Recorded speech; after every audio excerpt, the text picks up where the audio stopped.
In the heart of the vast savanna, there was a kingdom known as Nyanda. This land was ruled by a wise and just king named Kwame, who was beloved by his people. King Kwame had a magnificent drum that had been passed down through generations. This drum, known as the Ngoma Yomfom, was not an ordinary instrument. It was believed to possess magical powers that protected the kingdom from harm. The drum was enormous, made from the wood of the sacred baobab tree, and its surface was adorned with intricate carvings that told the stories of Nyanda's ancestors.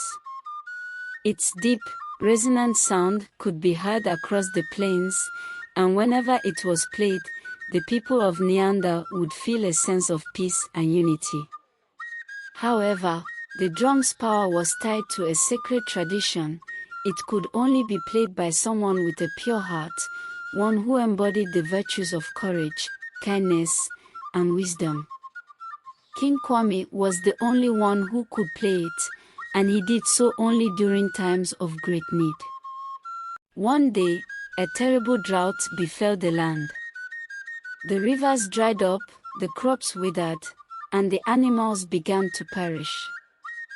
The people of Nyanda grew desperate, for they knew that without water, they would not survive. The elders of the kingdom gathered and decided that it was time for the king to play the drum to call upon the rain. King Kwame agreed, but as he prepared to play the drum, he was struck by a troubling thought. He had been harboring a secret anger toward a neighboring king who had insulted him during a recent meeting. This anger weighed heavily on his heart, and he feared that it had tainted his purity.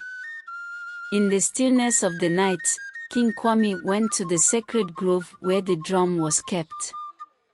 He knelt before it and spoke aloud, asking for guidance. Suddenly, the spirit of his ancestor, the first king of Nyanda, appeared before him.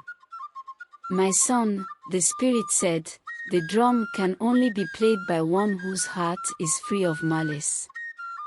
Your anger, though justified, clouds your spirit. You must let it go, or the drum will not answer your call."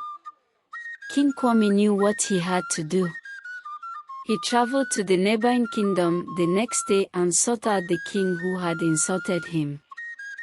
Humbly, he apologized for his own harsh words during their argument, and the two kings reconciled.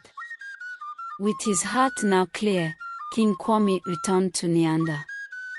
As the people gathered in the central square, he lifted the mallet and struck the drum. The sound was like thunder, echoing across the savanna. The sky, which had been cloudless for months, suddenly darkened, and a heavy rain began to fall.